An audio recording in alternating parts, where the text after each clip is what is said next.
is red, white, and bluegrass.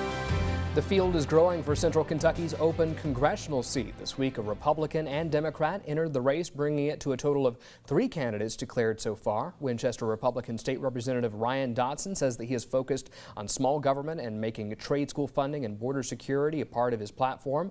Former Lexington Councilman David Kloiber points to his record as a job creator that makes him qualified for the office. A good shepherd smells like the sheep.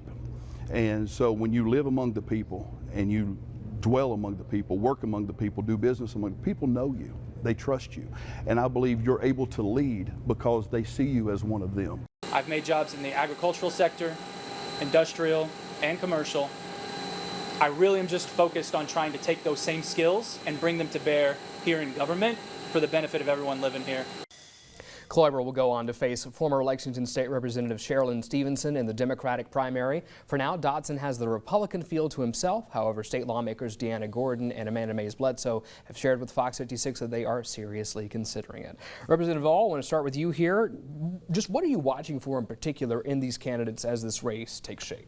Well, I think it's an exciting time to be a Democrat in Central Kentucky. For the first time in a long time, that seat's an open seat. The Senate seat is open as well. I think this is the first time since 1998 that Kentucky has both had an open Senate and congressional seat at the same time.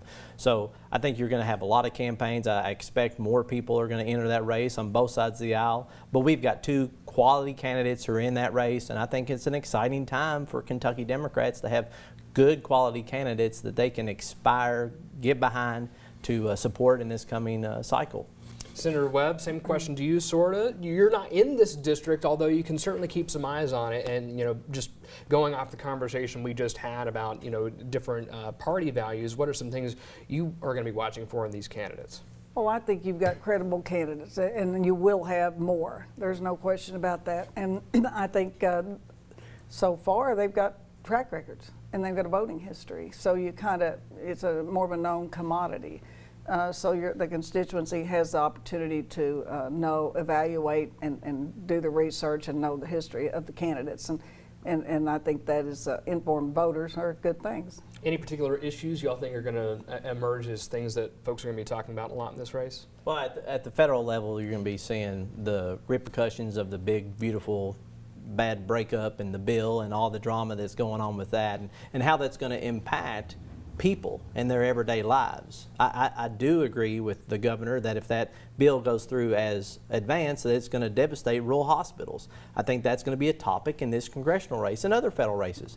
The cuts to SNAP and other programs at the federal level, the freeze on all these grants, it's affecting the University of Kentucky. It's affecting our farmers. We had testimony this week that was millions of dollars out of the USDA for conservation grants that are frozen. So the uncertainty right now at the federal level, I think it's going to mold and affect this race on multiple fronts. What do you think, Senator Webb? I think those issues notwithstanding, I think infrastructure, how to deal with growth, and how to maintain the industries that are here and some of our signature industries. And again, how to, they've got most of the candidates so far have track records in this, and you can gauge that, but I think growth is also a consideration for the 6th.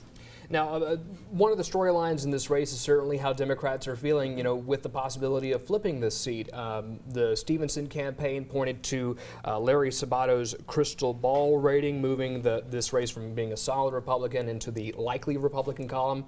It's still not. I'm sure y'all would probably want to see it in a bit of a different column there, but what do you think that really says about the competitiveness in this race, and also Representative Stevenson's what she's bringing to the table? I think what that update to that crystal ball and the rating of the race means that we've got a real shot this time. We've got a real chance because of the environment at the national level, people's mistrust and anger of what's happening right now with the administration. We saw a pretty significant wave in 2018, and this district almost went blue in 2018. I think we're going to have a very similar situation. Midterms are usually not kind to the incumbent party and the president, and so the Democrats, we have a real shot. We've got credible candidates. The district is trending our way. It's a good time right now. We've got a shot at this. Last word on this, Senator Webb, your thoughts on flipping Well, the this seat? Republicans will have candidates with superb name recognition and experience.